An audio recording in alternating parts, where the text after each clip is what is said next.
I'm going to expose what's going on within the South Asian community. Now, I know many people want to keep away from this controversial topic, but I'm not scared. So I'm going to expose specifically Bangladeshis, Indians, and Pakistanis. I want to expose the sneaky tricks and the tools and the structures and the systems that they are using to acquire assets in this country. When we look at the data, when we look at the numbers, the South Asian community ranks very high when it comes down to home ownership in the UK. And maybe, just maybe, there might be a number of things that we within the black community can learn from the South Asian community. So if we strip back the emotion, what you would see is a household system or a household structure that helps the South Asian community to build wealth. We speak about how do we increase our income, because most people are taught that if you can make more money then you can build wealth. But that's not quite true. One of the biggest difference between the South Asian community and other communities within the UK has nothing to do with income. It's more to do with family structure. In many South Asian households,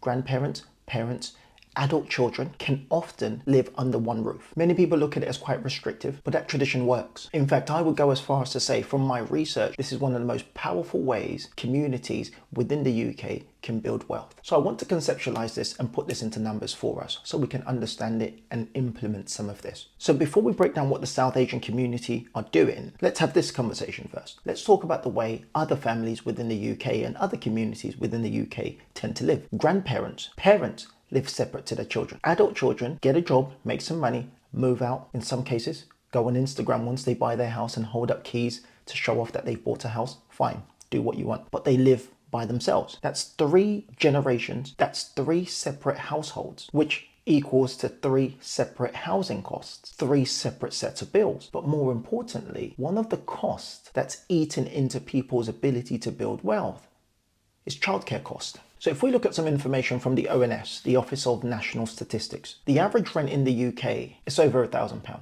It's around 1,100 every single month, which is over £13,000 every single year. So what I want to do over the next few minutes is break down the cost of 3 generations living separate with all individual or separate housing costs. So let's talk about grandparents living alone. That will come to £13,000 in housing costs for grandparents. Parents living alone, another £13,000 in housing cost. Adult children living alone, moving out of home and living alone, another £13,000 in housing costs. That's nearly £40,000 per year across 3 families. It's great because some people will say, well, that's fine. I don't want to live with my mum. I want the freedom. Fine.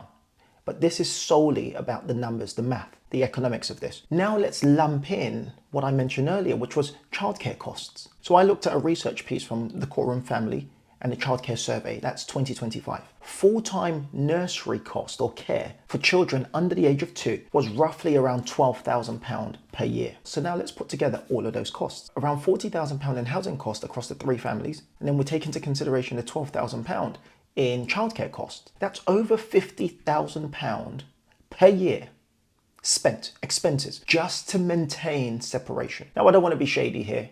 Some of you are spending your future money or your ability to build wealth because you want your own house so you can get jiggy. But do the math. Is building wealth, securing your future, securing your retirement, securing your children's future, or maybe building generational wealth less important than you getting jiggy? Now, I'm not judging. Everyone wants to get jiggy. I don't know, do people still say jiggy? Okay, I'm trying to be cool.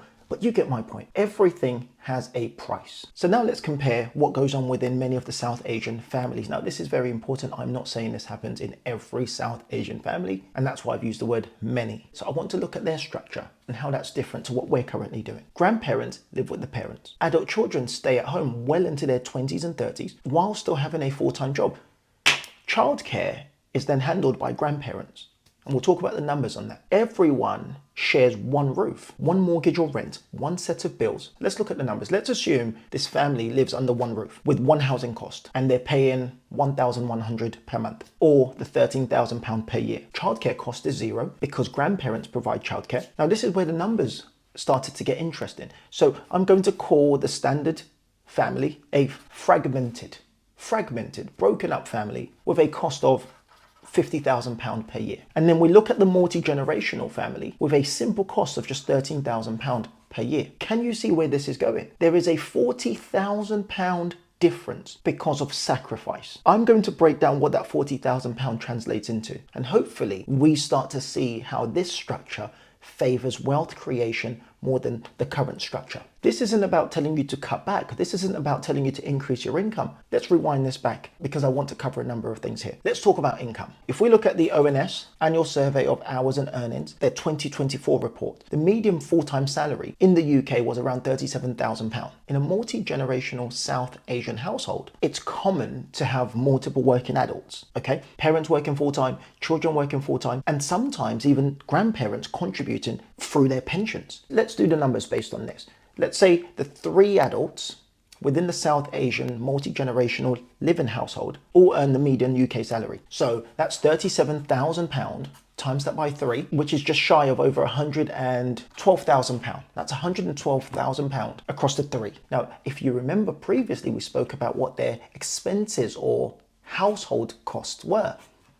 13,200. That leaves a significant disposable income to save, to invest, to buy assets, to buy property, to buy homes, to start businesses. I've done my numbers on some very conservative figures. So let's go through those. If this multi-generational living South Asian household, if they save just the housing and childcare difference of £35,000, what happens? This is the magical part. What happens? Let's go through these numbers. Over a 5-year period, £35,000 times that by 5 equals £170,000. In fact, let's give the actual numbers. Over a 10-year period, the numbers start to get crazy. That's £350,000. I want to deep dive a little bit and talk about property.